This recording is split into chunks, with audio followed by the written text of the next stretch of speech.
अस्सलाम वालेकुम व्यूअर्स, क्या हाल चाल है? खैरियत से हैं? आज एक अहम टॉपिक के ऊपर आपसे बातचीत करना चाह रहा हूं और वो अहम टॉपिक है, आजकल आप देख रहे हैं कि हर रोज़ नए नए सोसाइटियाँ और टीवी के ऊपर इश्तिहारात, अखबारों पर देखें तो अखबार भरे पड़े हैं। अगर हम देखते हैं सोशल मीडिया तो ये भी भरे हुए हैं। आखिर ये हाउसिंग सोसाइटियाँ करेंगी क्या?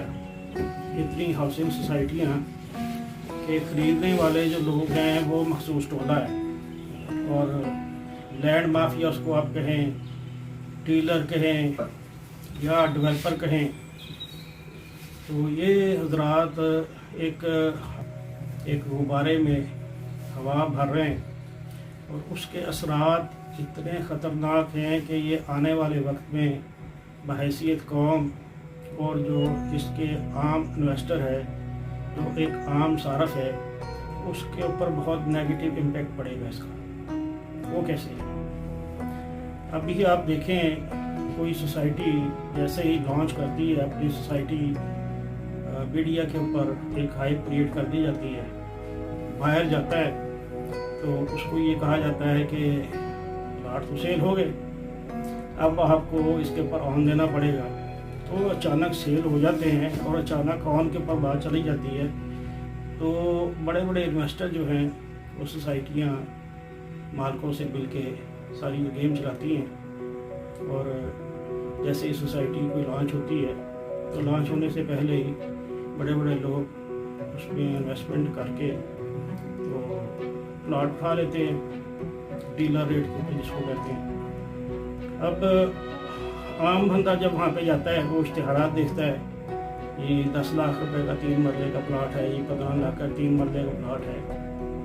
जैसे वो खरीदना चाहता है तो वो मामला इस तरह हो जाते हैं कि ये जब लॉन्च किया था तो उसी वक्त बिक गए थे, अब इसके ऊपर आपको थोड़ा ऑन देना पड़ेगा। कोई 1 लाख 2 लाख से शुरू होती है कहानी और आगे चलती रहती है।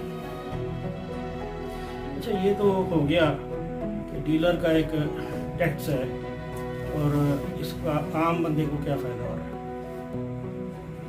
आम बंदा ख़ास तौर पे जो 70% के करीब ओवरसीज़ पाकिस्तानी इसमें इन्वेस्ट करते हैं, उनको बेचारों को क्या फ़ायदा हो रहा है? मैं एक छोटी सी एग्जांपल देता हूँ। आज ओमानी रियाल 400 रुपये का है। आज से 8 साल पहले ये 200 से नीचे का था। डॉलर की भी इसी तरह ही रेशो आप अंदाजा लगा लें। अब आपने प्लाट ले लिया, 15 लाख का प्लाट ले लिया, उसके बाद अगर आपको वो 5 साल के बाद 8 साल के बाद 30 लाख का बिकता है तो चले बात समझ में आना है। जब वो सोसाइटी सारे प्लाट सोल्ड आउट हो जाते हैं, उसके फाइलें डीलर अपनी सब बेच चुके होते हैं, तो फंस जाता आम बंदा। अब वो क्या करेगा जी, अभी 3 साल का आपका है ये टाइम, वेट करें। कई लोग वेट करते हैं जिनको वाकई ज़रूरत है घर बनाने की, चलो वो तो बात समझ में आती है। अब जो आम बंदा बेचारा, ख़ास तौर पे ओवरसीज़ पाकिस्तानी की मैं बात कर रहा हूँ, तो अब वो क्या करे? एक खुद ही ये लोग सोसाइटियों को प्रमोट करते हैं और ख़ुद ही डिवैल्यू करते हैं। 6 महीने साल के बाद इसके अंदर ये मसला आ गया है, इसके अंदर वो मसला आ गया है, इसके अंदर गवर्नमेंट ने एक्शन ले लिया है, इसमें वो लीगल नहीं था, ये था। तो बेचारे बंदा परेशान होगा, घबराएगा। उसके बाद क्या उसके पास ऑप्शन है? उसने ली है 10 लाख की फ़ाइल कोई ली है, वो 8 लाख में बेचने के लिए तैयार है। चलो थोड़ा सा नुकसान है, बर्दाश्त कर लें, और क्या करेगा? तो ऑलमोस्ट ये इस तरह का एक ट्रेंड चल रहा है पाकिस्तान में। अब एक छोटी सी एग्जांपल मैं आपको देता हूँ कि जो आम ज़रूरतमंद है, जिसके पास बेचारे के घर नहीं है, उसकी क्या कैफियत है। उसकी एवरेज हम निकालें पाकिस्तान के अंदर तो बेचारे जो बेघर लोग हैं, वो आम लोग हैं, उनका तो दाल रोटी और घर का गुजारा करना और बच्चों की तालीम, कोई मेडिकल के अखराजात, वो ही मुश्किल पूरे करते हैं। किराए पे घर पे रहने में मजबूरी है। अब क्या करेंगे।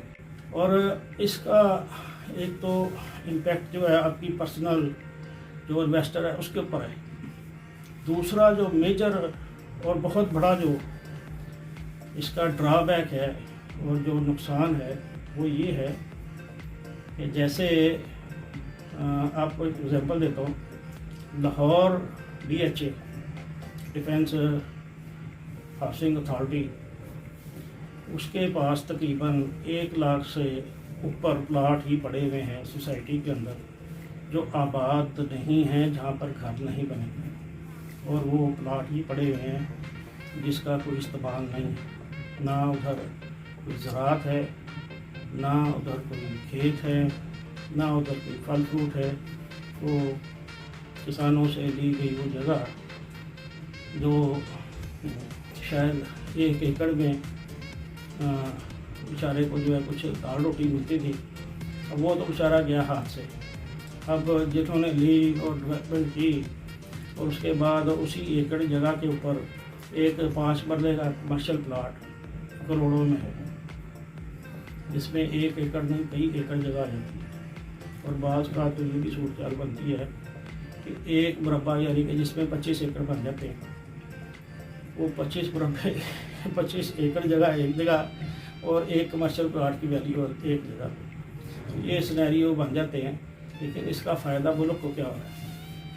आप लोग अगर जो ओवरसीज़ पाकिस्तानी है, मैं खुद एक ओवरसीज़ पाकिस्तानी हूँ, इसलिए बैठ के सोचता हूँ ये वीडियो बनाने का मकसद भी यही है कि कम से कम हम अपने मुल्क की तरफ सोचें। क्या हमने अपने बच्चों को भी इधर मसूरी के लिए भेजना?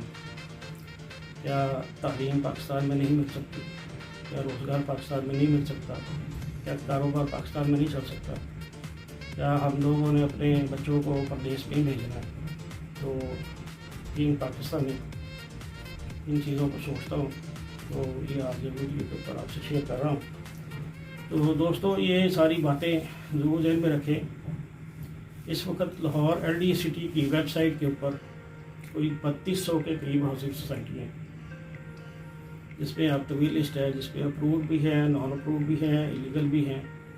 और वो बहुत सारी सोसाइटी हैं जो अभी पेंडिंग है, जिनका वेबसाइट पर रिकॉर्ड ही नहीं है, वो अभी लॉन्च करने का सोच रहे हैं। कुछ लॉन्च के बगैर भी बेच रहे हैं, LDA के ऊपर जाते नहीं है, रजिस्ट्री इंतकाल का कह के लोगों को बेचते। तो ये सारी सूरत हाल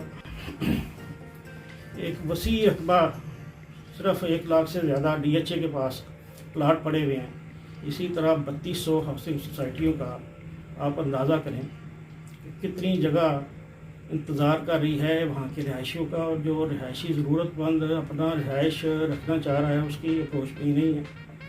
इन्वेस्टर ये सोच रहा है कि जी मैं प्लाट पे प्लाट लिए जाऊँ। एक मुल्क का कितना बड़ा पैसा डेड इन्वेस्टमेंट में पड़ा हुआ है। छोटी सी एग्जांपल देता हूँ, आप अगर मीट के हवाले से देखें, इंडिया दुनिया के अंदर टॉप ऑफ द 10 लिस्ट में नंबर 4 के ऊपर आ रहा है। जो मीट अपने मुल्क में तो गाय को ज़िबा नहीं करने देते, लेकिन दुनिया का टॉप ऑफ द 10 लिस्ट के अंदर उसका नाम आ रहा है। और उसकी जो इस वक्त मीट के अंदर जो आमदनी है वो near about 7 to 8 billion dollar की है। तो हम लोग अपने मुल्क की कोई प्रोडक्ट नहीं बेचते बाहर, एक ज़रूरी मुल्क होने के बावजूद हाउसिंग सोसाइटी बना रहे हैं। ज़रूरतमंद उसकी अप्रोच ही यही है ना बेचारे की नहीं है कि वो ख़रीद सके, और लोग इसी चक्कर में जी के प्लाट ले लो, कल को रेट बढ़ जाएगा। अगर आप करेंसी मार्केट इंटरनेशनल, अगर आपके पास बिज़नेस कर रहे हैं, बाहर के मुल्क में हैं, या आप जॉब कर रहे हैं, तो ज़रा करेंसी वैल्यू के हिसाब से देखें कितना फ़ायदा हो रहा है आपको, क्या प्रोडक्टिव उसकी है, और उसके असरात हमारे मुल्क पर क्या है कि जिस मुल्क का बच्चा पैदा होने वाला वो मकरूज़ है, और मुसलमान होने के नाते ये भी सोचना है कि वो सिर्फ कर्ज ही नहीं बल्कि सूद के ऊपर जो है ना वो हम लोगों की आने वाली नस्लें उसके ऊपर वाजिब हो चुके हुए हैं, तो वो सूद भी अदा करेगा اور قرض بھی ادا کرے گا۔ تو دوستو، خاص طور پر اوورسیز پاکستانی، ان کے لیے خاص طور پہ یہ پیغام ہے کہ آپ انویسٹمنٹ ضرور کریں، بزنس بھی کریں، اور اس وقت اپنی زرعی زمینوں کو تباہ کرنے کے بجائے آپ اس کے اوپر ایگریکلچر کی فیلڈ جو ہے اس کو ذرا اسٹڈی کیجیے، آپ تجربے کار لوگوں سے مشورہ کریں، آپ ان کو ساتھ ملائیں۔ دیکھیں، کاروبار کے لیے 3 چیزیں بہت ضروری ہیں۔ نمبر 1، آپ کے پاس تعلیم کا ہونا بہت ضروری ہے، آپ کو اس میں متعلقہ فیلڈ کے بارے میں اچھی تعلیم اور ایجوکیشن، جو ٹیکنیکل ایجوکیشن جو ہے وہ، مثال کے طور پہ آپ ایک ڈیری فارم بنانا چاہ رہے ہیں، آپ بیماریوں کے بارے میں نہیں جانتے، جانوروں کو کیا مسئلے مسائل ہونے، اس کے لیے ایک DVM ویٹ جسے عام طور پہ کہا جاتا ہے شارٹ میں، آپ کو اس کو رکھنا بہت ضروری ہے، ٹھیک ہے جی۔ اس کے علاوہ دوسرے نمبر پہ آئے گا سرمایہ۔ اگر آپ کے پاس انویسٹمنٹ ہے، آپ ساتھ میں اپنے 2-3 دوستوں کو ملائیں، اس کو شامل کریں، ایک ڈاکٹر کو لیں۔ تیسرا آ جاتا ہے جی کام میں تجربہ۔ ڈاکٹر DVM کا تو ایکسپیرینس نہیں ہے، تو تجربہ کار جو لوگ ہیں ان کو ساتھ ملائیں، پارٹنرشپ بے شک نہ کریں۔ آپ کسی کو ملازم رکھ سکتے ہیں، اگر آپ 3-4 آدمی مل کے کر رہے ہیں تو یہ آپ کے ایکسپینس ڈیوائڈ ہو جاتے ہیں 3-4 جگہ پہ۔ اگر آپ دیکھتے ہیں کہ دنیا کے سب سے بڑے ملک کا جو اس وقت ٹاپ آف نمبر 1 میں جو دنیا کا بڑا سب سے ملک ہے، اس کا جو ریونیو ہے جو صرف میٹ کے اندر، وہ تقریباً $14.7 بلین صرف گوشت، اور اس کے علاوہ اس کی بائی پروڈکٹ جو ہیں، آپ دودھ، اس کے بعد پنیر ہے، چیز، بٹر ہے، گھی ہے، یہ تو الگ سے ایک جو ہے وہ ایک انڈسٹری ہے۔ تو پھر ہم لوگ کیوں نہیں سوچتے کہ پروڈکٹیو جو ہے نا وہ کام کیا جائے اپنی زمینوں پر، جن کے پاس یہ جگہ ہے وہ انڈسٹری کی طرف آئیں۔ اپنے بچوں کو اگر آپ تعلیم کے لیے بھیج دیتے ہیں ان ملکوں میں جہاں پر فارمنگ، لائف سٹاک اور ایگریکلچر تو جدید ترین ٹیکنالوجی سے اپنی صنعت کو لے کے چل رہے ہیں، وہاں پر تعلیم کے لیے بھیجیں۔ اس کے علاوہ ایک اور کام کریں، آپ کمپیریزن کیجئے اس وقت دبئی، قطر، سعودیہ، عمان، ان لوگوں کا کمپیریزن کیجئے آپ اسرائیل سے۔